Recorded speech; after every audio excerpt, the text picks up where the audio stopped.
Welcome, everyone, to the School of Greatness podcast. We've got the legend, Robert Kiyosaki, in the house. Thank you so much for being here. Super excited about this. Well, thank you. People say I'm a legend in my own mind, and my reply is, you may as well be a legend in your own mind because you're not a legend in anybody else's mind. Hey, you got to believe in yourself if you want to create great things in the world. At least you've got to believe. It's almost 25 years now, Rich Dad, Poor Dad, right? Are you sick and tired of talking about Rich Dad, Poor Dad, or is it still something you enjoy talking about? No, it's kind of what we were talking about. This is what I'm supposed to have done anyway. I mean, it was, so I got on my path. Yes. And what I was saying, what you and I were talking about before we started is I meet a lot of guys who something tragic happens in their life, but it was the best thing that ever happened to them. Like I had a friend who was a Olympic snowboarder, and he did one of those goofy things those guys do, and he shattered his body, and nobody could heal him. So he became an acupuncturist. And the guy is the greatest. He found this real gift. It's not snowboarding or whatever he was doing. He's a healer, and he uses acupuncture, and he heals people. He's unbelievably good. But if he hadn't crashed, he wouldn't be where he is today. Yeah. What was the big tragedy in your life? Oh, there's every other day. There's every other day. What was the big tragedies? What was like the big aha moments where something bad had to happen for you to say, oh, let me wake up and take down this path? Oh, there's a lot of them. I mean, I really was, as an entrepreneur, my biggest failure was that I was successful in my first venture. I was about 25 years old, and I started a nylon and Velcro surfer wallet business. And everybody said, "Well, why are you doing that?" I said, "Well, I don't know what else to do, Right. And I used to make nylon wallet. I went to school in New York at a military school and a sailing school, so I used to sew these nylon wallets out of sails. So when we're looking for an idea for a product, the product sucks. The product doesn't really count. I just needed to start a business. So I was working at Xerox at the time in Honolulu, and I showed this little wallet to my two partners, two criminals. But anyway, so we came out with these nylon wallets. We had them manufactured in Korea, and nobody would buy them. So I have 100,000 wallets in a warehouse in New York. I'm in Hawaii, and my friend and I are going door to door trying to sell these stupid. No way. And everybody kept saying, "Are you shitting me? What are you guys doing?" And what happened was, because we failed at the wallet business, I was sitting in our offices in Honolulu, and then somebody says, "Hey, these jogging had just started. Baby boomers are first getting into health."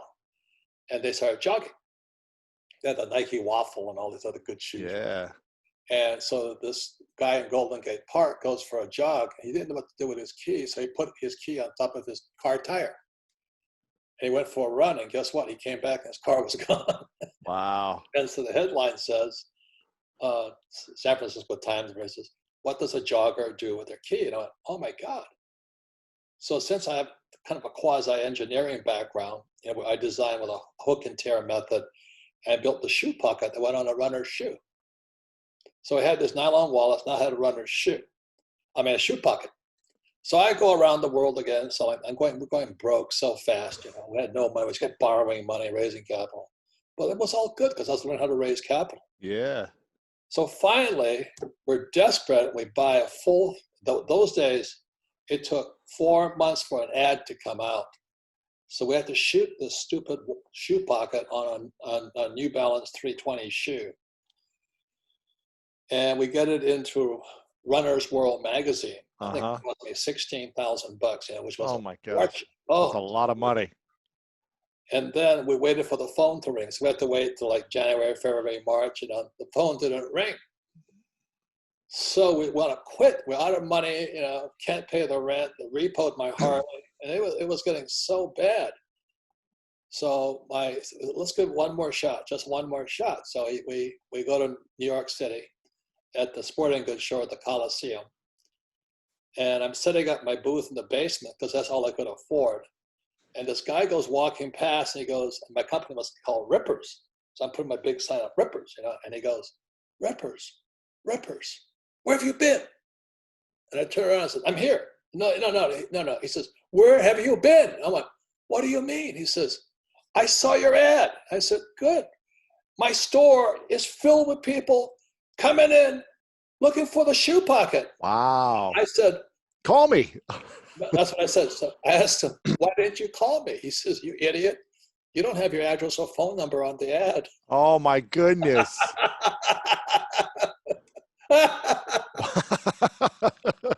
Wow. And then what happened is Playboy put a pic, they featured this young thing with nothing on but a shoe bucket.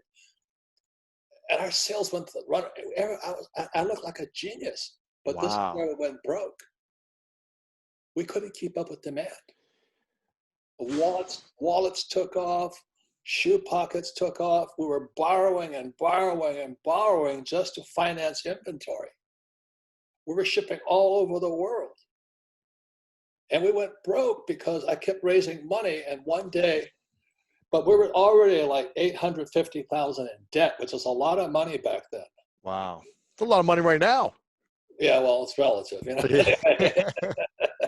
Anyway, so I go back to my partner, Stanley, the accountant, the CPA, the CFO. And I said, how much more do I have to raise? He says, I think 100,000 will do. I said, good. So I go raise another 100,000, right? So I hand the check to Stanley because he couldn't, accountants can't sell. Anyway, so I give him the $100,000. Says, will this take care of the problem? And Stanley said, yes. It took care of his problem. He paid off his investors. Oh. So we're still broke. We had no money. Stanley hits the road. And that's when we went down. Stealing Stanley. I love that guy. He did me the biggest favor of all. You know what I mean? I learned so much, man. What was the greatest lesson you learned from that big success/failure? Well, just because they're smart doesn't mean they're not dishonest or crook. And I've run into more crooks. I think I hire them on intention. Until you learn your lesson, right? No. Every entrepreneur I've talked to have had somebody steal from them. Mm-hmm. I go to my doctor, and this little cutie working for him, this beautiful young woman, as sweet as everybody loved her, And then, so one day I went and said, well, where is she? And he goes, where is she? Well, what she did, because she's tech savvy, she rigged the invoicing on their computer. So, 20%, like 90% went to the doctor and 10% went to her. Wow. And so she heisted. I said, that little sweetheart? He goes, smart. Yeah. And then so he called the police. And this was the interesting part. Her father was already a rich guy. Mm. And he comes in and says, I'll pay you anything, just don't send her to jail. Wow. So then that was the next thing you learn. Is it better to send her to jail or take the money? Take the money. Wow. So she's in jail. No, just not. But what? What I'm saying is you can't teach that stuff. Yeah, you got to experience it. You got to go through it. It's right in front of you all the time. Man, what's the lesson you've learned in the last 2 to 3 years that you thought you'd already learned that you keep learning that comes the hard way? Is there anything that you still learn, or have you seen it all? No, it's that as you know, Rich Dad Poor Dad is a story of my rich dad who had no education, but he grew up in business for real. He took over the family business at 13, so he kind of grew up in the real world of money. Where my rich dad was a PhD, poor, helpless, and desperate. Went to Stanford, University in Northwestern. Very smart guy, good guy, and all this. But as you know, teachers don't know shit. Yeah. In fact, they teach stuff they don't know nothing about. Right. Well, some of them are forced. They're forced to teach that, right? Some of them try to educate in other ways and inspire. Don't defend them. Don't defend them. I don't like them. Anyway, you know what happens? When do I get in the most trouble? Is when I criticize going to school. Because to many people, it's their only hope and salvation. Yeah. So if I say, well, I don't think school teaches you much, I may as well piss on the Pope. They said, I know. Religion. if you don't go to school, and then it tells us, well, Steve Jobs dropped out. He did pretty good. Yep. Gates dropped out. Dell dropped out. Zuckerberg. Zuckerberg dropped out. Henry Ford, Walt Disney. They didn't hurt. Mm-hmm. No. So anyway, education is religion to most people. Yeah. So that's why I step on toes and I get dumped on. Well, what did Mark Twain's quote say? Like, don't let schooling get in the way of your education, or something like that. And one of the reasons why I started the School of Greatness, I was telling you before we started recording, is that I was in the special needs classes literally every day for as long as I can remember. Since kindergarten until 7th year in college, I had a tutor. I was in the special needs classes with a few kids who had learning disabilities. And it was the most challenging thing for me, because I wish they would have taught me things that I'm learning now. And the reason I created the School of Greatness, because I was like, what are the things I wish they would have taught me in school to help me get ahead in my finances, to help me get ahead in my health, my mindset, how to deal with a breakup in a relationship, a tragic time, like the emotional side of things, the education that I wish they would have taught us. I was like, I'm going to go create it. And I'm going to find people like Robert and teach us the ways. So, you're doing that through your work, and I'm trying to do that. But I think there's people trying to do good by educating outside of the traditional school system, where I think they're more limited. Correct. And that's why I created the cash flow board game, is because I learned about money playing. I learned about money playing Monopoly. Yeah. I learned more about life playing Monopoly than I did in 4 years of college. Yeah. I went to a really good school, the best schools in the world, U.S. Merchant Academy. I came out a rich man, but it didn't teach me much about money. I was only a high-paid employee. Yeah. So then I joined the Marine Corps. Then I have two professions. I can fly for United Airlines, or I could sail for Standard Oil. I didn't want to do either because it wasn't challenging anymore. Mm-hmm. I think if there's a lesson, is that I'm looking for the challenge, and some people are looking for security. They're two different people. They're very, very. They're extremely different people. Yeah, and you talk about rich favors the bold, those that are willing to take risks and willing to put themselves out there. Do you think you can get rich without taking risks and being bold and taking these big chances, or can you keep this security mindset and really gain true wealth? Well, many people have. You look at Cuomo and all those guys; they were born rich kids from their father. Right. Trump could have taken that path too. He was born a rich kid. So it's not. I think you're either an entrepreneur or you're not. Right. I think that's the difference. It's interesting. I never thought I was an entrepreneur until I had a big wake-up call, a tragic experience. And it was kind of like a perfect storm. I didn't know how to make $1. I was not like selling baseball cards. I didn't do the lemonade stand. I didn't try to hustle all this stuff as a kid. I literally maybe made a little bit of money in the summers just because my dad put me to work. And I had this dream of playing professional football. And then I made $250 a week. My dad got in a tragic car accident. He was in a coma for 3 months. I didn't have a college degree. It was 2008. The economy went down. I was living on my sister's couch. She was feeding me. I was making no money. I was living off 3 credit cards with student loans. And I didn't have my dad as that kind of financial safety net anymore, because he wasn't able to help me and bail me out. So it was more like, what do I do? No one was hiring people with degrees at that time, even master's degrees. I didn't even get a bachelor's degree yet. And I was just like, how do I survive? So I don't think if the worst thing in my life would have happened, I wouldn't be here learning how to be hungry, how to say, I need to go survive right now and take chances. Good for you. I think that perfect storm mentality made me into this survivor creative mindset, willing to risk it all. Whereas if I had my father to kind of protect me financially, or say, because he was like, you're going to take over the business, you're going to come work for me. And that was my mindset. When he kind of left emotionally and mentally, he's still alive today, but not the same from the brain trauma. It made me step up as a human being, as a 24-year-old, and say, I got to learn some stuff. And that's what I say to young people today. Look at this pandemic, this coronavirus pandemic, it's really tragic because it attacks the old guys. Mm-hmm. But even worse is the baby boomers had it the easiest of all generations. But Why now is that? their pensions are gone, their 401ks are gone, Yep. Social Security is broke, Medicare is broke.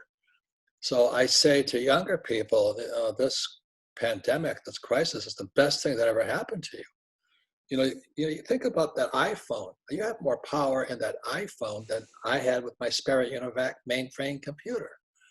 And then so when I meet people who say, oh, the economy is bad, I said, the only economy is between this ear and that ear. There's an economy out here. But this is the best time for your generation because you're tech savvy. I'm not tech savvy. This was made for you guys. The old guys like me are being cleaned out by the pandemic. Unless you have a lot of assets that are bringing you in cash. The way is clear for you. Now, the old guys are gone. They're dead. Right. What are you going to do about it? So it's really a great time. But exactly as you were talking about, the bad times are leading to the best times. That's it. Yeah. If you can see it. But unfortunately, as you know, there's a lot of your generation and younger, they'll never recover. Yeah.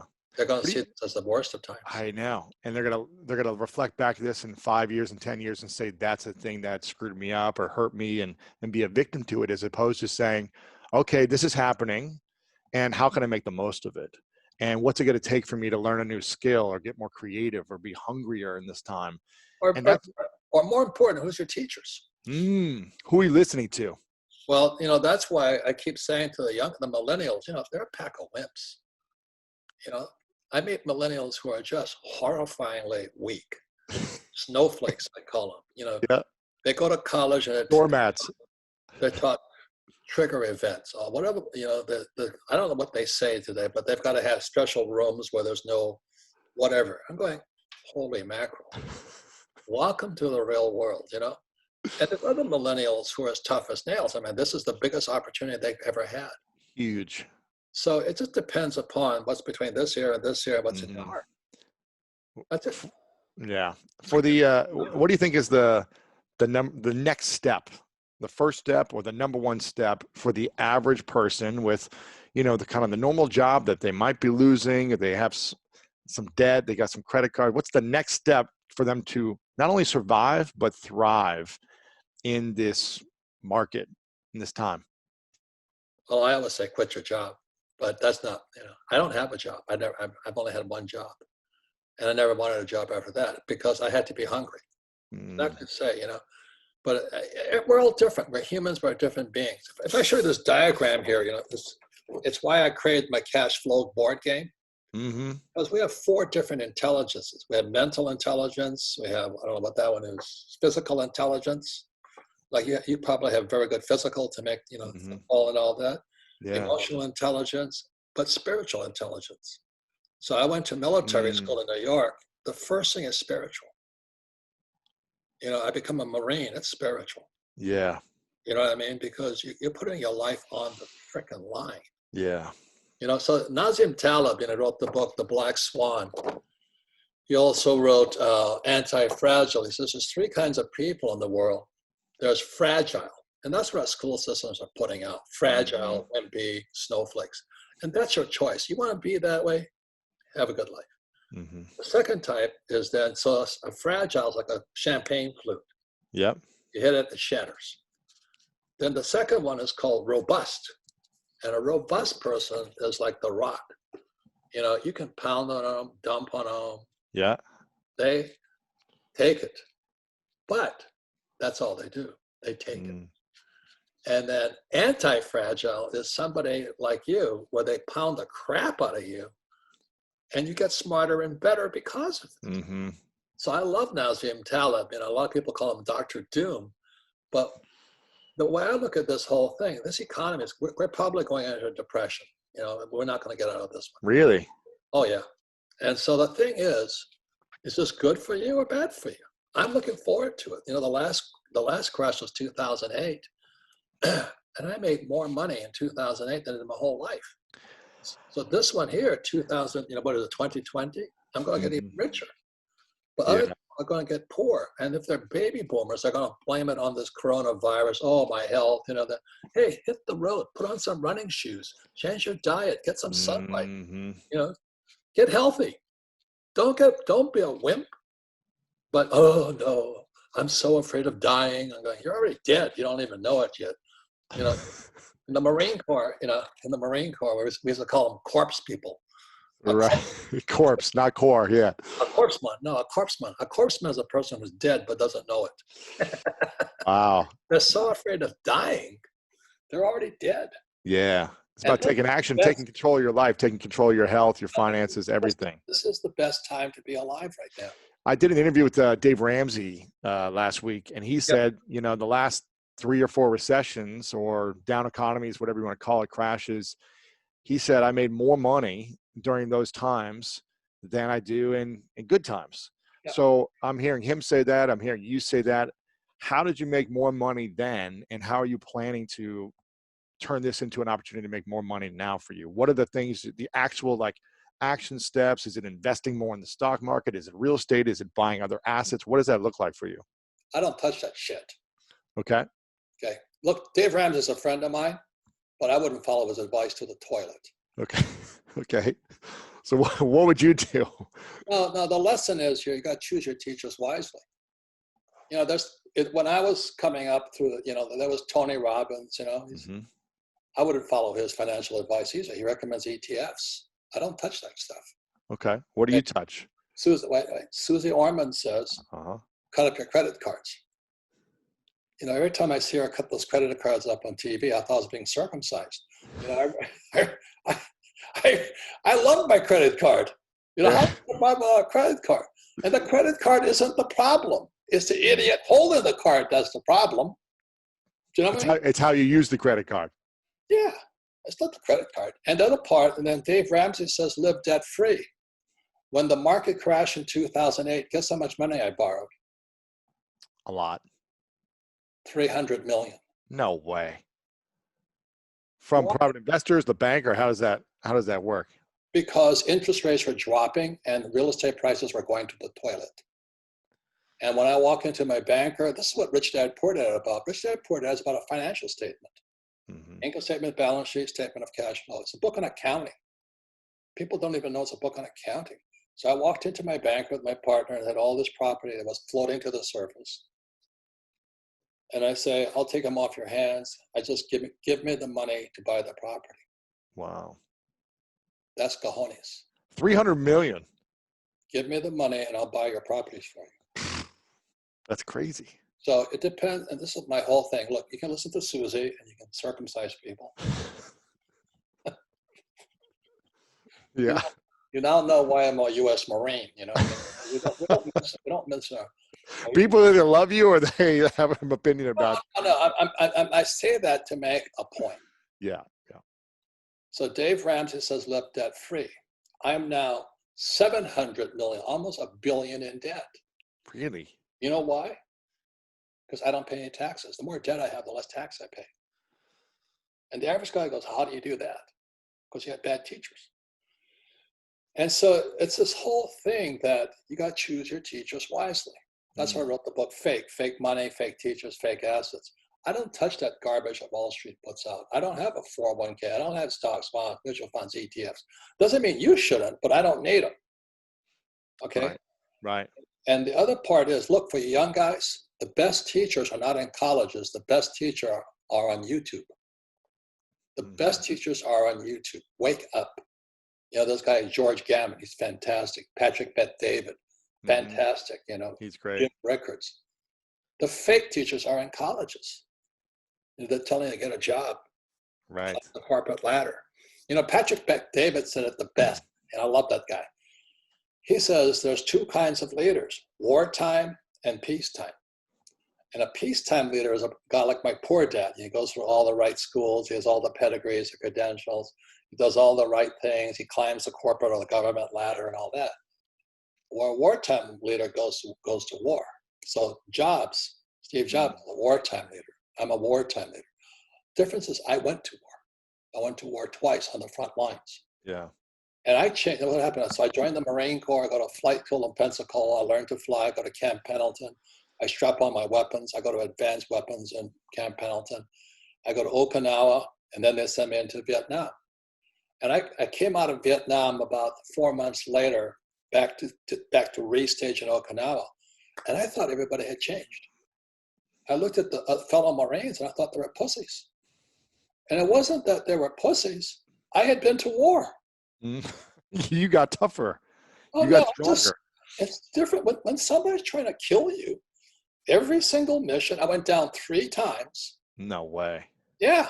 And I came back stronger and tougher. So I come back to Okinawa. I got like a week off, and they're going to ship me back into Vietnam again. I said, what happened to these guys? And it wasn't that they changed, I changed. So what happens to entrepreneurs who go out and they get their ass handed to them and they survive? If you survive, you see the world differently. And so that's what happened to you when you get injured and all this. Yeah. You see a different world. Whereas some peacetime pussy who's climbing the corporate ladder right now, they just lost their job. They're sucking their thumb. You know, this is the worst time for them. Yet for a wartime leader, they're excited. They're excited about it. Yeah. It's the best of times. Yeah. If you're an entrepreneur right now, the world's open to you. If you're an employee, your world's dead to you. What advice? Yeah. An entrepreneur can create their own success. Yeah. What advice? Oh, sorry. Go ahead. Needs a job.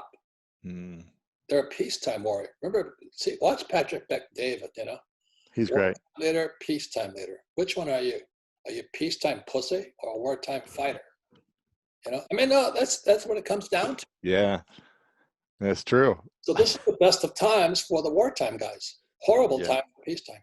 Right. And for the people that are the wartime people, what is the best advice you would give them now for the next year, 2 years to capitalize on? How do they make more money? How do they make their millions during this time? What would you say? You can't make money now. You should hang it up. I tell all you frickin' millennials, man. You got, I don't know where it is. I got this iPhone. If you can't make money with that, hang it up. You know, like we used to say, hang up the jockstrap. You're not going to beat the team. You can't make money with an iPhone through social media, through marketing. You have the world at your fingertips, and you can't make money. The problem is between this ear and this ear. It's not out here. It's in here. That's why you've got to choose your teachers wisely. Yeah. You know, Dave Ramsey is a friend of mine, but I wouldn't follow his advice for anything because it's totally opposite of mine. Doesn't mean he's wrong. It means I have a different path, and entrepreneurs can cut their own path. So let me just say it again. The best teachers are on YouTube. So is the best porno. Take up your mind, make up your mind what you want to listen to. You know what I mean? We have a choice. So I'm just being real to you. I hear you, man. No, I hear you. What's the best investment people can make then to capitalize on this opportunity? Is the investment in education? Left ear. Look, if you're poor right now, it was called look in the mirror. That's what my dad always said to me. Says, if you're looking in the mirror right now and you see a loser, that's what you are. Can't make money in this economy. You better change your thinking. You know, hindsight is 20/20, as they say. Yes. If you're looking at, you don't have any money, you don't have a job, your boyfriend or girlfriend has left you, and then they go, so, well, how did I get here? How did I get here? There was a great book called, Gulag Archipelago by Solzhenitsyn. So he gets thrown in a concentration camp or a gulag in Siberia. And he says, how did I get here? You know how he got there? Because he was a peacetime leader. Didn't fight back.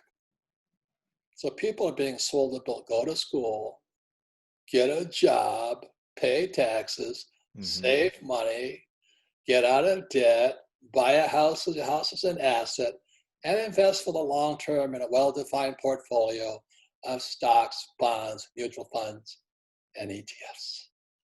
And I do none of that. And why do you recommend the opposite? Because I don't have to do that crap. That's Kool-Aid. Go to school. What do they teach you about money? Nothing. Get a job. You pay the highest taxes. Pay your taxes. I don't pay taxes. Get out of debt. Well, money is debt after 1971, if you know your history of money. Your house is not an asset. Your house is a liability. And why would I invest for the long term in the stock market when I can make my own assets? I don't need the stock market. I'm not saying you shouldn't. But I create my own assets. I create my own cash flow. Every day I You can. mean through your business, through your right, your creativity. I'm an entrepreneur. Yeah. Most people are employees. They're looking for jobs. I'm just looking for. So like right now. Should entrepreneurs invest in the stock market? Or you think if you're entrepreneurial, you shouldn't invest in? Look, find a stupid teacher who's going to tell you what to do. I'm asking your opinion. I'm curious as a teacher. I don't give advice. Mm-hmm.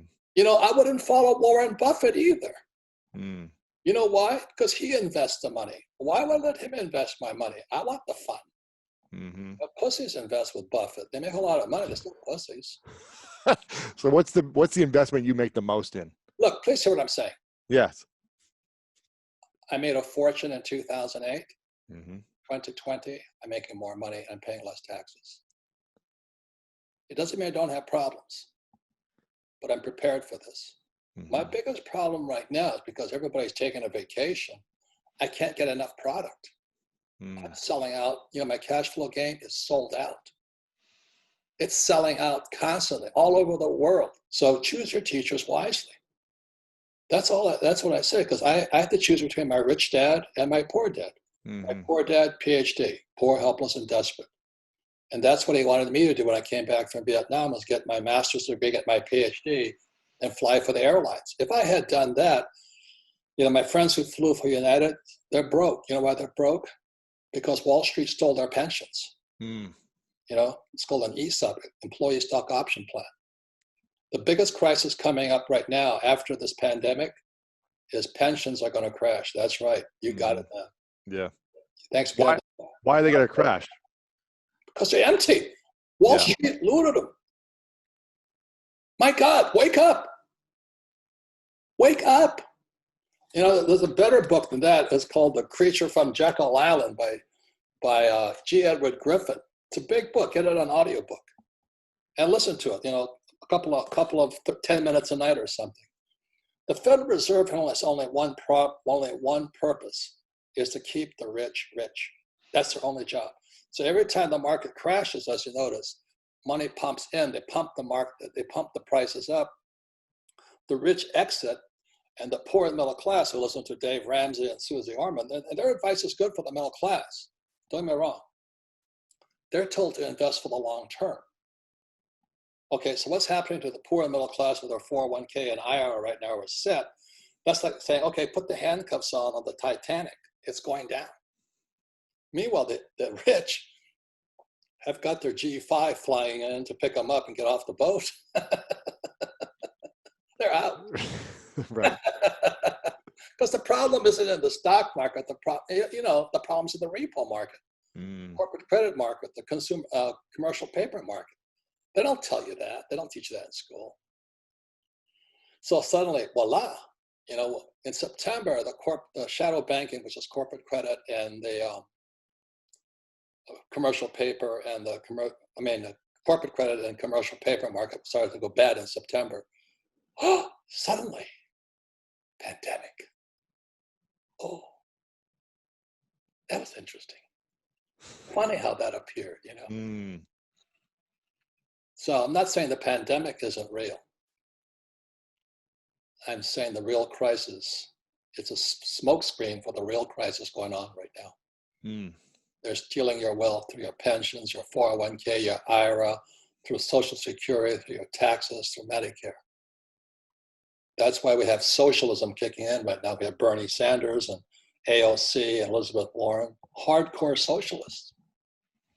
But if you can see, if you really have a financial education, we're going from capitalist, which I am, and nothing wrong with a socialist. You know, there are some people, 20% of the people need to be given money because they're unable, for whatever reason, they're not able to.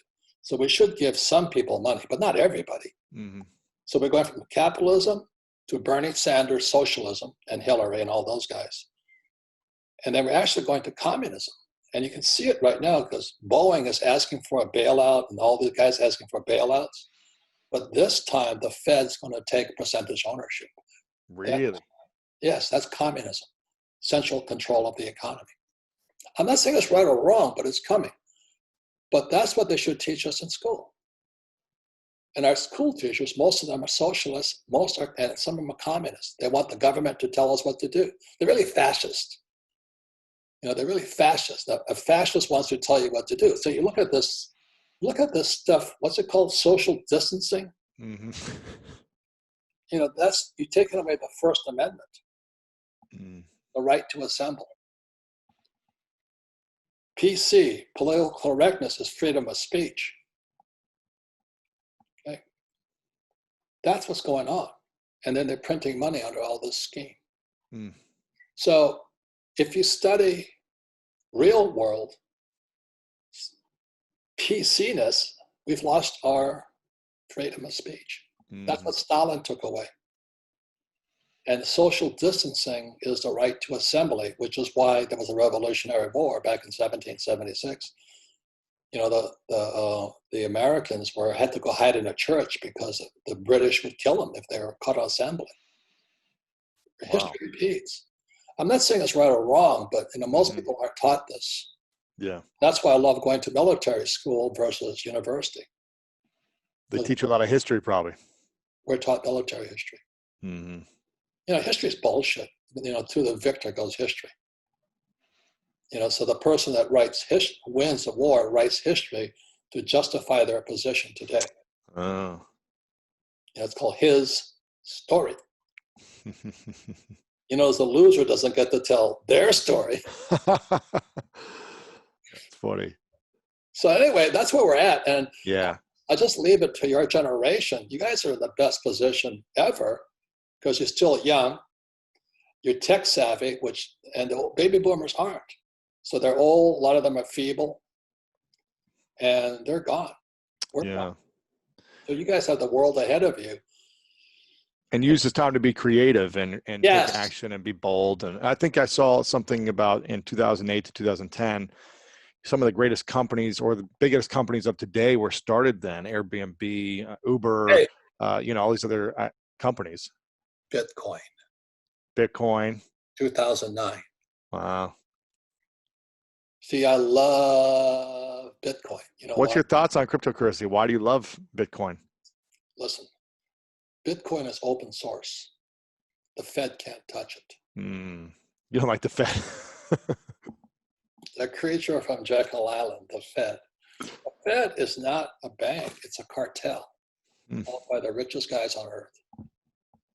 Okay, you guys just wake up, So anyway, the Fed is a cartel. So when I saw Bitcoin come out, it's open source. It's people's money. Gold and silver are God's money. So my whole objective is I go through my system of business, but I'm buying gold and silver. It's the real game. It's not this Dave Ramsey stuff, man. It's not the Susie Orman stuff. Not that they're bad. I mean, they're friends of mine.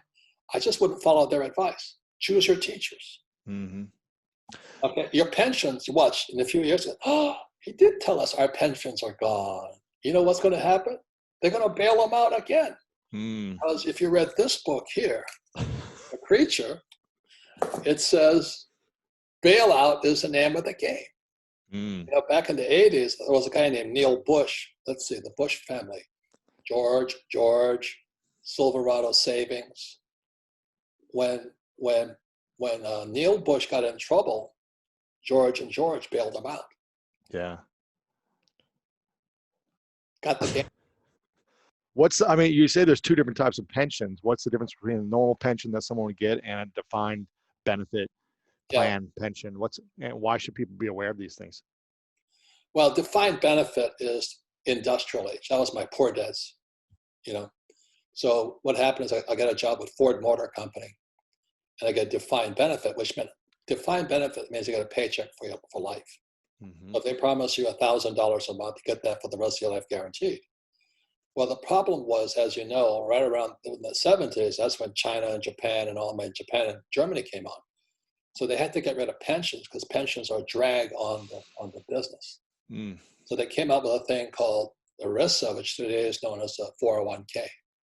So a 401k type is a defined contribution. So you have defined benefit, which is industrial age. Defined corporation is the 401k contribution. So defined contribution means you only get what you put in. If there's not enough there, aloha. It's not our problem today. So I meet all these millennials who go, oh, I have a 401k. And I said, do you like bending over and picking up the soap? You know what I mean? I go, they don't know the difference. Yeah. Because you know what a 401k means? Fees, fees, fees, fees. Mutual funds, fees, fees, fees, fees. Your money is stolen right out of your pension. Defined benefit, defined contribution. So defined contribution 401k is information age pension. It came about in 1974, just as the baby boomers were entering the workforce. So today, the average baby boomer's 401k has $65,000 in it. The guy with a defined benefit, their annual, they have something like $1 million in it. Wow. The trouble is they're empty. That's what Who's Told My Pension is about. My co-authors, named Ted Siddell, he was an SEC attorney and he became a whistleblower because he saw how much Wall Street was sucking the cash of pensions. So that's Who Must Told My Pension. So he then he made, I think, $39 million last year blowing the whistle on all these Wall Street firms, Goldman Sachs and those guys. What can people be doing when they have this 401k or this pension already that's going to do nothing for them? What should they be doing? Well, what they should be doing is choosing their teachers wisely. Yeah. Because I can tell, I don't need money. Like, I write a book, right? And I get royalties from 50 different book companies throughout the world. Wow. So let's say I write a book, they pay me $10,000 for the right to publish my book. I have zero expenses, but I collect royalties for the rest of my life. I'm still collecting huge royalties off of Rich Dad Poor Dad. So I created my own assets. I don't need an ETF. I created the cash flow board game, which unfortunately sold out right now. But every time somebody buys one, I get a royalty, whether I work or not. Yeah. And then I borrow money, I buy real estate, and then I use the accounting laws, appreciation, depreciation, amortization, and pay no taxes.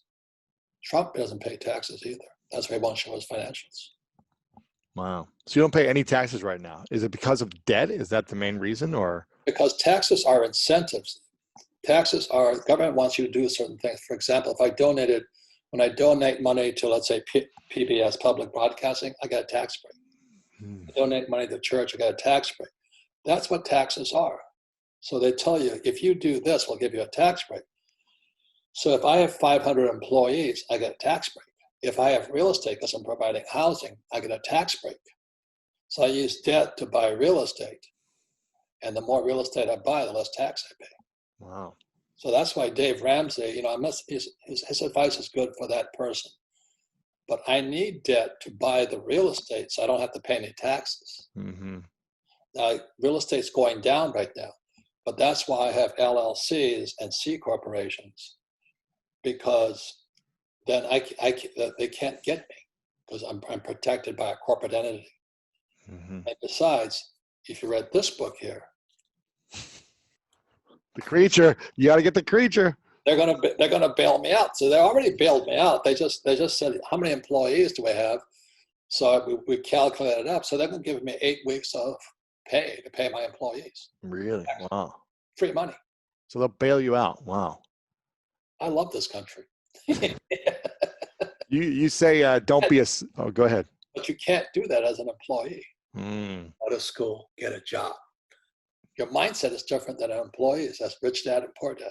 Yeah. Poor Dad, employee. Rich Dad, entrepreneur. That was the choice I had to make.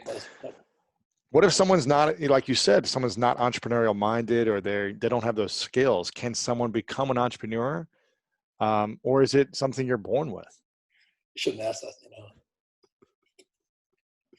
All kinds of entrepreneurs, if you know what I mean. Yeah, of course. There's drug dealers are entrepreneurs, hookers are entrepreneurs.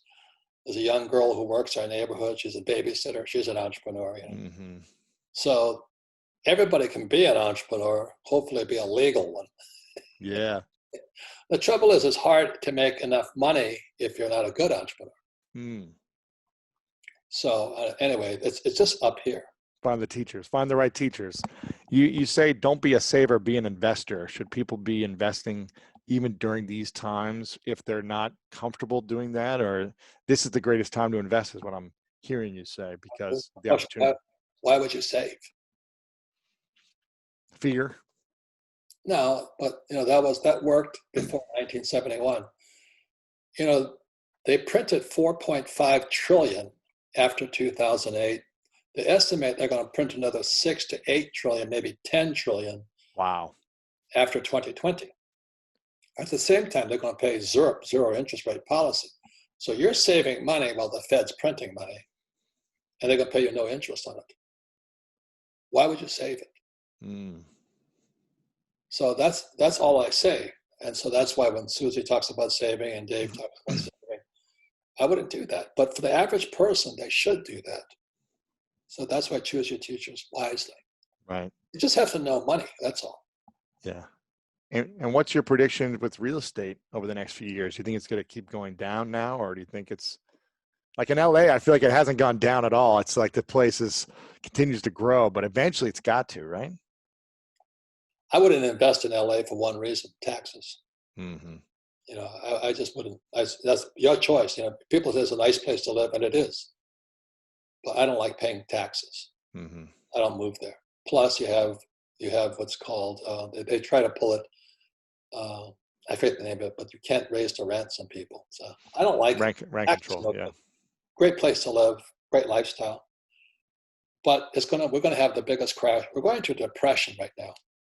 We're going right past recession into a depression. Really? Yeah. Wow. You can't have every business closing. And the stock market is going up, but like I said, the real problem's in the repo, the shadow banking market. That's what they're trying to save because it's broke. They're going bankrupt in there. So the dollar is going to be strong because 80% of the debt is measured in US dollars. So everybody needs dollars to pay off their debt. Okay. But in the meantime, the guys for a week, their houses are going to come up for sale, their Lamborghini, their real estate. I wouldn't touch commercial real estate. I mean, office buildings. Office buildings, they're gone. No one can go work anymore. The people are working from home for a while, or whatever. They're gone. Now, I go to South Africa a lot. In South Africa, the office buildings became low-income housing. Whoa. That's the future. Do you know those homeless people? Century City, here they come. Yeah, I know. I gotta get out of here now. I just think differently. That's all. Yeah. That was Steve Jobs' thing. Think different. Yeah. I got a few final questions for you. I really appreciate you sharing and giving us this tough love, which I think a lot of people need right now. I'm not politically correct. It's all good. We all need different teachers, and I appreciate your perspective. This is a question I ask everyone towards the end of their conversations. I call it the 3 truths. It's a hypothetical question, but I'd like for you to imagine for a moment that many years from now, it's your last day on this earth, and you've accomplished everything. You've accomplished all the things you want in your personal life, your dreams. It's all happened. But for whatever reason, hypothetically, you got to take all of your work with you, your books, your content, your board games, all the teachings you've ever given to the world. It goes with you. And you got to leave only 3 lessons behind for the rest of us to learn from. What would you say would be your 3 lessons, or what I like to call 3 truths? Well, I think the most important lessons, probably, I think I said this way, my rich guy said all the time. My rich dad always said, knowledge is finite. Stupidity is infinite. So stay stupid. That's a great truth. Because that's how you get knowledge. But he used to always say that to me because my dad always hid behind his diploma, PhD. He didn't know anything. Most school teachers don't know much. When people ask me about the Fed, what is the Fed? I said, have you ever watched The Wizard of Oz? And they go, yeah. Well, you know how Dorothy and the Tin Man and the Lion and the Straw Man, they went down the yellow brick road. They were hoping to find the wizard. And the wizard was going to give the lion a heart or. Dorothy, whatever she wanted, and all this stuff. And when they get to the wizard or the Fed, there was a midget behind it. There was nothing behind it. That's the Fed. That's the PhD. They're hiding behind this thing called diploma. That's obsolete. And so that's the second lesson. Be careful who your teachers are. Make sure your teacher actually practices what they teach. So my tax guy is Tom Wheelwright. His book is Tax-Free Wealth. You really want to stop paying taxes? Get that book. It's $20. You'll probably save a couple of $1 million over your lifetime. But if you don't change, this left ear and right ear, that gap between there, you're screwed. Yeah. And then you have my other friend, mother advisor, Andy Tanner. He wrote the book, Stock Market Cash Flow. Instead of investing for the long term, he makes money in the markets going up or down. I'd rather do that than buy, pray, and hold and listen to Susie Orman and Dave Ramsey. But it's your choice. Yeah. Other guys, Kenny McElroy, he writes all my real estate books. He's my real estate partner. We've made fortunes together. It's just fortunes, tax-free. Why would you go to school? Just buy some books, study them, get their YouTube. Make some mistakes on your own, right? Oh, you don't have to just get stupid. But blessed are the meek, for they shall inherit. Meek means egoless. I'm going to learn. So I watch YouTube videos. I watch Dave Ramsey stuff. I almost vomit most of the time. Not really, but I just wouldn't follow his. Tony Robbins. Oh my God, he sells ETFs. I'm going, are you kidding me? Are you kidding me? There's nothing wrong with Tony Robbins. I know what ETFs are. I've taken 3 companies public. I took a gold company public through an IPO, silver company public through an IPO, and an oil company public through an IPO. So I know what goes on in the stock market. That's why I stay out of it. But if you don't know, it might be the best place for you. So if you want to stay in the stock market, that's Andy Tanner, Stock Market Cash Flow, and 401 Chaos. They tell you what's really going on because they're real. They're in the market every day. Jim Rogers wrote Investment Banker and all that. He lives in Singapore. He basically says the problem with the Fed is they don't know what they're talking about. They're idiots. And we'll listen to them. They're the Wizard of Oz. Everybody thinks they know something because they got this piece of paper, like my poor dad, called a PhD. Rich Dad, Poor Dad had a financial statement. You cannot lie in your financial statement because that's fraud. PhDs, diploma. Rich people, financial statements. The other thing is this, I don't have a financial planner. I have a family office. The rich have family offices. So we have money to lend constantly. We make so much money. So there's a difference in the mindset, the intelligence, and what you learn. So I think the most important thing that you're teaching people in the School of Greatness is basically choose your teachers. What path you want to go down. When your football career ended, it was the best thing that happened to you. Yeah. Started finding mentors. Yeah. And that's what you're doing. And so you're a great role model for your generation. Oh, thank you. My generation, they're still baby boomers. What's that? Hello, boomer. What do they say? Hey, boomer. We're idiots. Jesus, most boomers are still counting on Social Security and the stock market. I hear you.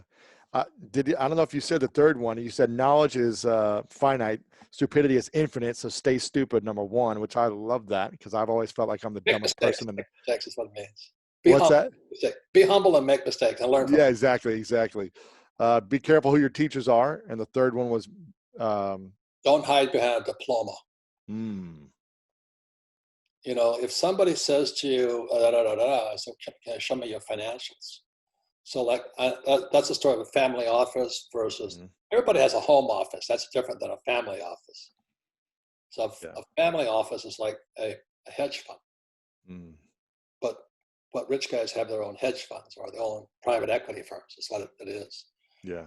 So that's where you want to get to. So when you're there, the difference is people ask me for money, like on Shark Tank.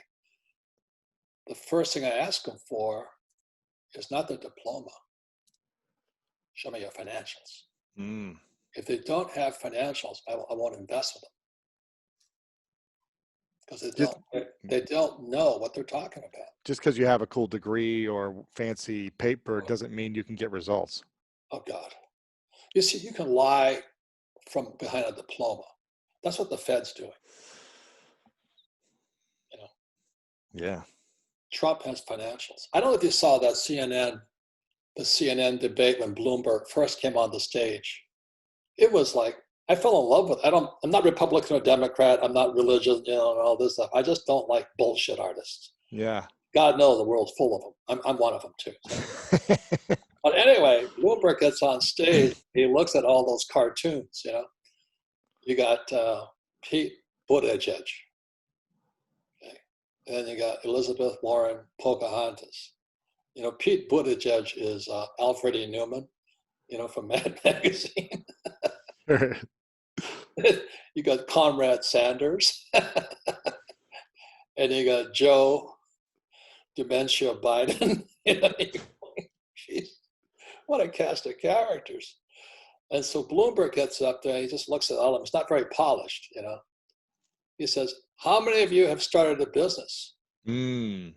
You know how many of those Pocahontas, Alfred E. Newman, Conrad Sanders, and Biden? None of them. 0. Wow. And they want to run the government.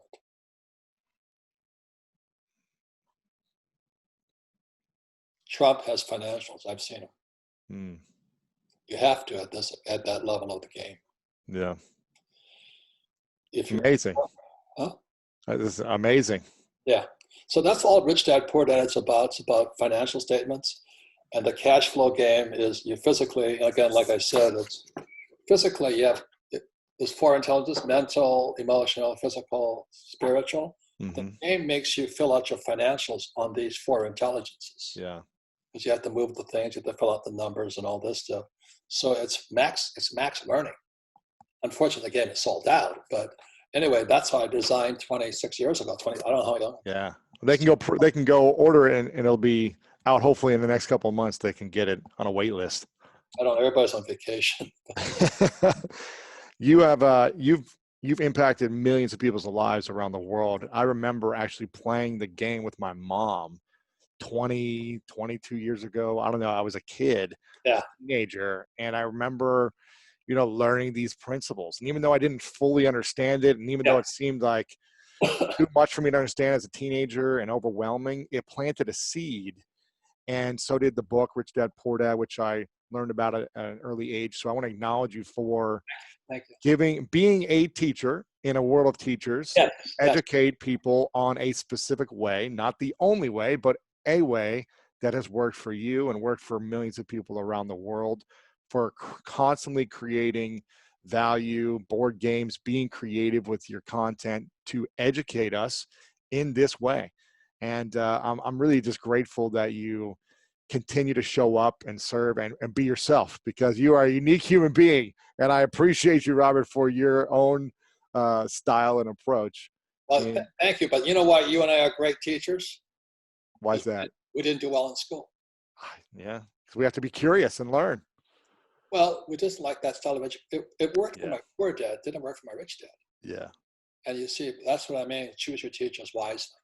Yeah. And there's millions of ways you can become rich, but you got to find your way, your teacher, your path. Mm-hmm. Mm-hmm. And you've got this book out now, Who Stole My Pension? Make sure to check this out to really educate yourself on what's happening with pensions, 401ks, and what you can do with your money moving forward. This is great. It's going to help a lot of people who are going to be trapped if they're not educated on this. Well, the biggest reason is if you're young, is your age. Most you guys will have your parents and siblings moving in with you. And we'll have to pay for them. And my mom is 68, 69. I'm already having to figure out, okay, how do I support her? And if she loses her 401k IRA, you toast. Yeah, she's making a few thousand, I think, from her retirement and pension, or a couple different things she has from the company she works on. But in that book is the pilots like me. My pilot friends were making 400k a year. They got nothing now. Wow. And then the other guy's a UPS driver, a Teamster. He was making 5,000 a month, now making 900 a month for UPS. Yeah. Those are major firms. So you read Who Stole My Pension, and it gives you a glimpse more into what's coming. It's the next crisis coming up. It's a baby boomer crisis. Just like the pandemic is a baby boomer crisis. They're picking on the old guys again. Anyway. Make sure you guys get this book. Also, 25th anniversary of Rich Dad Poor Dad coming up next year. Yeah. Go get that book. If you have already read it in the past, read it again, because we constantly need to be reminded and educated. And we see Repetition is things how we learn. differently. What's that? Repetition is how we learn. You know, That's it. We constantly got to learn, even if we've learned it in the past. Yeah. You might have forgotten it. You got to relearn and reapply what you learn. Yeah. Yeah. So get that book. We try to stock our shelves and give them away to people. How many times I've gone through this book? So you're saying you didn't master it after the first time? No, I'm a slow learner. Yeah. You know, and a poor reader and a poor writer. But that's why we're good teachers. Mm-hmm. I love it. I've got one final question for you, and people can follow you online. They can get the book. We'll link everything up here. You've got some great stuff on social media, on Instagram. So I'd say go follow Robert on Instagram as well. My final question for you, Robert, is what is your definition of greatness? Getting up every day. At my age, you got to worry about that stuff. You know, I mean, I said my plan was to die at 72. Oh, I almost died so many times. You know, I went down 3 times in Vietnam, and my days were numbered from the start. I've had open heart surgery. I've had cancer. I've had pneumonia. I've had malaria. And so, you know, when everybody talks about this COVID-19, I said, been there, done that one, you know. But each one of it inspired me to get healthier. Mm. And so this crisis should inspire people to get wealthier, or you can be a loser. Mm-hmm. So I don't know where I'm going with that, but it's just everything bad is good. Mm. And everything good will be bad. Or that's what Nassim Taleb says, you're either fragile, robust, or anti-fragile. And the people following you are anti-fragile, or they wouldn't be following you. Yeah, that's it. Robert, thank you so much for your wisdom, for sharing today. I can't wait to learn more. As one of my teachers, I want to continue to learn from you. So thanks for everything, man. And thanks to all you guys who are following you as a teacher. I appreciate it. Thank you.